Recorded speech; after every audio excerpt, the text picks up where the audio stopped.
আমার মাথায় সবসময় টেনশন কাজ করে থেকে বাঁচার উপায় কি? মেয়েরা নামাজে কেরাত পড়ার সময় একটু উচ্চস্বরে তেলাওয়াত করলে কি নামাজের কোনো ক্ষতি? আমার ঠান্ডা লেগেছে, নাকের সর্দি অনেক সময় জামায় বা গায়ে লেগে যায়, এতে কি নাপাক হয়ে যাবে এবং নামাজ পড়া যাবে? ওযুর পর ক্রিম লোশন ব্যবহার করলে নামাজ পড়া যাবে কিনা? মানুষ মারা যাওয়ার পর নাকি উপর থেকে আমরা যা করছি তা দেখতে পাই, কতটা সত্য জানাবেন। ধৈর্য বাড়ার উপায় কি? নামাজের সূরার কোনো আয়াত বাদ পড়ে গেলে কি নামাজ ভঙ্গ হয়ে যায়? আমি অনেকবার কোরআন শরীফ খতম করেছি, কিন্তু সিজদার আয়াত পড়ার পর সিজদা দিতে ভুলে গেছি। এখন কিভাবে আগের সিজদাগুলো দিব? ওযু ছাড়া মোবাইলে কোরআন পড়া যাবে কিনা? ফজর, মাগরিব এবং এশার নামাজের সূরা উচ্চস্বরে না পড়লে নামাজ হবে কিনা? আমরা যারা প্যান্ট পরি তাদের অনেকে প্রস্রাব করার সময় প্রস্রাবের শেষ ভাগে বসা থেকে উঠে দাঁড়াতে হয়, না হলে প্যান্ট নাপাক হয়ে যায়। এ সময় দাঁড়ালে কি গুনাহ হবে? নামাজরত অবস্থায় আজান কানে পৌঁছালে নামাজ পড়া যাবে? ওযু করার পর পানি বালতিতে সংরক্ষণ করে পরে টয়লেটে ব্যবহার করলে এটি গুনাহের কাজ হবে কিনা?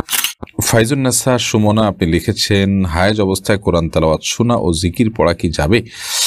জি, কোরআন তেলাওয়াত শুনতে পারেন মাসিক অবস্থায়, কোনো অসুবিধা নেই। আর জিকির আপনি করতে পারেন, তাতেও কোনো অসুবিধা নেই, মাসিক অবস্থায় করা যাবে। এমডি মুরাদ আপনি লিখেছেন, ওযু ছাড়া মোবাইলে কোরআন পড়া যাবে কিনা? যাবে, কোনো অসুবিধা নেই। এটা আমরা বিভিন্ন জায়গা বারবার বলেছি, আলহামদুলিল্লাহ। বাবু খান লিখেছেন, ফজর, মাগরিব এবং এশার নামাজের সূরা উচ্চস্বরে না পড়লে নামাজ হবে কিনা? ফজর, মাগরিব এবং এশার নামাজের সূরা আপনি যখন জামাতে পড়বেন তখন উচ্চস্বরে পড়া আবশ্যক, এবং একাকি যখন পড়বেন তখন উচ্চস্বরে বা আপনি আস্তে যে কোনো পড়তে পারেন। অতএব জামাতের সাথে পড়লে এটা উচ্চস্বরে পড়া আবশ্যক। যদি না পড়ে ইমাম সাহেব, তাহলে সেক্ষেত্রে সিজদা দিতে হবে। তুলির রহমান আপনি লিখেছেন, নামাজের সূরার কোনো আয়াত বাদ পড়ে গেলে কি নামাজ ভঙ্গ হয়ে যায়? এর জন্য কি সাও সিজদা দিতে হবে? না, কোন একটা সূরা আপনি সূরা ফাতিহার পর তেলাওয়াত করছেন, মানে সূরা ফাতিহার পরের সূরা হিসাবে আপনি পড়ছেন, সেখানে একটা দুটো আয়াত যদি বাদ পড়ে যায় আপনার সিজদা দিতে হবে, এরকম নয়। তবে হ্যাঁ, যদি এমন জায়গা থেকে বাদ পড়ে যায় যে অর্থ অপূর্ণাঙ্গ থেকে যায় এবং অর্থের মধ্যে বিকৃতি চলে আসে, তাহলে সেক্ষেত্রে সেটা তো লাহানে জালি এবং এর কারণে সালাত ফাসেদ হয়ে যেতে পারে। বাট ধরুন আপনি একটা বড় আয়াত পড়েছেন, সেখানে আয়াতের পরে আপনার দাঁড়িয়ে আছে, ওয়াকফ আছে, তারপর আরেকটা আয়াত আছে, এটা বাদ দিয়ে আপনি পড়েছেন, তাতে নামাজের ক্ষতি হবে না, নামাজ হয়ে যাবে ইনশাআল্লাহ তাআলা। ধৈর্য বাড়ার উপায় কি? বোন সাদিয়া আক্তার সুস্মিতা আপনি লিখেছেন, ধৈর্য বাড়ার একটা উপায় হলো ধৈর্যশীল মানুষের সাথে থাকা।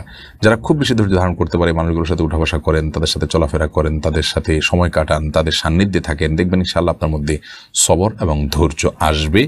আর শেষে আল্লাহ তাআলার কাছে দোয়া করতে হয় যে আল্লাহ আপনি আমাকে সবর দান করেন, আমি যেন ধৈর্য ধারণ করতে পারি, আমি যেন সবর এখতিয়ার করতে পারি। সেজন্য আল্লাহ তাআলার কাছে বেশি থেকে বেশি আপনি দোয়া করবেন। যেমন একটা দোয়া আছে সূরা বাকারার 250 নম্বর আয়াতে, আল্লাহ তাআলা বলেছেন, দোয়ার শিখে দিয়েছেন, রব্বানা আফরিগ আলাইনা সবরা, হে আল্লাহ আপনি আমাদেরকে সবর যেন আমরা করতে পারি সেই তৌফিক আপনি দান করুন। ওয়াসাব্বিত আখতামানা, এবং আমাদের পাকে অটল রাখুন, অবিচল রাখুন। অতএব এই যে আফরিগ আলাইনা সবরা, এটি আপনি বিশেষ করে আল্লাহর কাছে পড়তে পারেন এবং দোয়া করতে পারেন। তরিকুল ইসলাম লিখেছেন, আমার ঠান্ডা লেগেছে, নাকের সর্দি অনেক সময় জামায় বা গায়ে লেগে যায়, এতে কি নাপাক হয়ে যাবে এবং নামাজ পড়া যাবে? নামাজ পড়া যাবে, এতে নাপাক হবে না, তবে চেষ্টা করে যদি অন্য কিছু দিয়ে এটাকে পরিষ্কার করার, লেগে গেলে নাপাক হবে না। সুরাত ইসলাম আপনি লিখেছেন, আমার মাথায় সবসময় টেনশন কাজ করে থেকে বাঁচার উপায় কি? প্রথমত আপনার এটা যদি মানসিক রোগের পর্যায়ে থাকে তাহলে মানসিক ডাক্তার দেখান। দ্বিতীয়ত হলো আপনি ডিপ্রেশন থেকে বাঁচার জন্য কোরআনে কারিম তেলাওয়াত করতে পারেন, আল্লাহর সাথে একান্তে একটু কথা বলতে পারেন, আর কোনো দক্ষ আলিমের কাছে গিয়ে আপনি একটু কাউন্সেলিং গ্রহণ করতে পারেন, নসিহা গ্রহণ করতে পারেন। ইনশাআল্লাহ আশা করা যায় আল্লাহ আপনাকে হেফাজত করবেন। তারপর একটি দোয়া আছে, বিশেষ করে সেটি আপনি বেশি বেশি পড়বেন। নবী সাল্লাল্লাহু আলাইহি ওয়াসাল্লাম পড়তেন, আল্লাহুম্মা ইন্নী আউযু বিকা মিনাল আজজি ওয়াল কাসাল ওয়াল বুখলি ওয়াল জুবন ওয়া আউযু বিকা আল্লাহুম্মা ইন্নী আউযু বিকা মিনাল হাম্মি ওয়াল হাযান ওয়াল আজজি ওয়াল কাসাল। এর অর্থ হলো যে আল্লাহ আপনার কাছে আমি পেরেশানি এবং টেনশন থেকে মুক্তি চাই। তাহলে আশা করা যায় আপনি দুশ্চিন্তা মুক্ত হতে পারেন। এই দোয়া বিশেষ করে পড়বেন।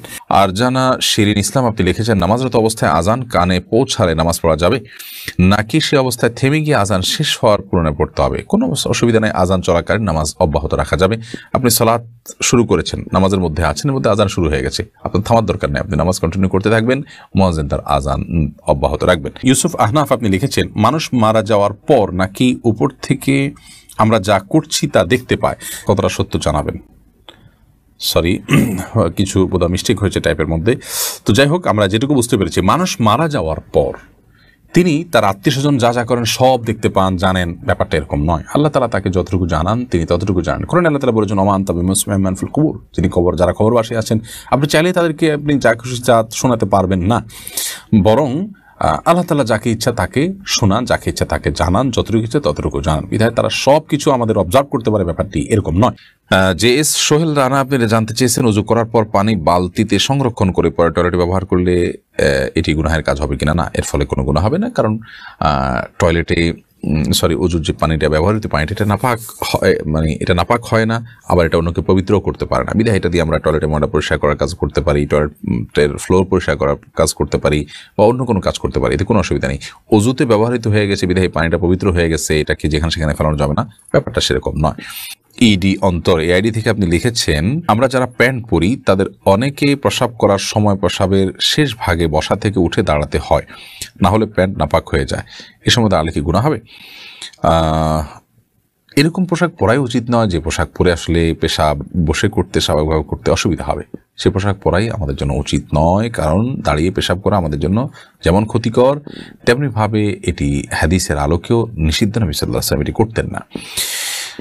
একান্ত যদি নিরুপায় হন যে এরকম কোনো পোশাক পরে ফেলেছেন যে এখন বসা অবস্থায় আছেন, আপনি না দাঁড়ালে কাপড় চোপড় নষ্ট হয়ে যাবে, তাহলে তো ভিন্ন কথা, ওজোর আছে, এই ওজোরের ভিত্তিতে আপনি এটি করতে পারেন, কিন্তু এরকমটি স্থায়ীভাবে নিয়মিত যেন না হয় সেটি খেয়াল করা উচিত। সাবা আক্তার আপনি লিখেছেন, আমি অনেকবার কোরআন শরীফ খতম করেছি কিন্তু সিজদার আয়াত পড়ার পর সিজদা দিতে ভুলে গেছি, এখন কিভাবে আগের সিজদাগুলো দিব? এগুলো গুণে যেহেতু শেষ করা সম্ভব না, আল্লাহ তাআলার কাছে মাফ চাইবেন, ইস্তিগফার করবেন এবং এমনিতে আল্লাহ তাআলাকে সিজদা নিবেদন করবেন। যদি লিমিটেড হতে পারে যে এই পরিমাণ হতে পারে, তাহলে সেক্ষেত্রে অন্তত এখন হলেও কাজা হলেও দিয়ে আল্লাহু আকবার বলে সেই সিজদাগুলো দিয়ে শেষ করবেন। আনুফা আক্তার লিখেছেন, ওজুর পর ক্রিম লোশন ব্যবহার করলে নামাজ পড়া যাবে কিনা? ওজুর পর আমরা যদি ক্রিম, লোশন, তেল ইত্যাদি ব্যবহার করি তাহলে আমাদের পবিত্রতার কোনো অসুবিধা হবে না এবং ওই ওজু দিয়ে সালাত আদায় করা যাবে। এটি আমাদের অনেক ভাই বোনের প্রশ্ন। অতএব আপনি সালাতের পর আপনার ত্বকে ক্রিম ব্যবহার করেছেন, এই ক্রিমটা তো আর নাপাক কিছু নেই, এখানে যদি নাপাক কিছু না থাকে তাহলে সেক্ষেত্রে এটি আমাদের ওজু ভঙ্গের কোনো কারণ নয়। এবং সেই সাথে আপনার তেল বা এ জাতীয় যত কিছুই হোক না কেন, এগুলো যদি আমরা ব্যবহার করি সেগুলো আমাদের ওজু ভঙ্গের কোনো কারণ নয়। ওজু করার পর যদি ওজু ভঙ্গ হয় এমন কোনো কিছু করেন তাহলে সেক্ষেত্রে সেটি আমাদের সালাত আদায়ের ক্ষেত্রে প্রতিবন্ধকতা তৈরি করবে, কারণ আমার ওজু চলে গেছে, নতুন করে আবার ওজু করতে হবে।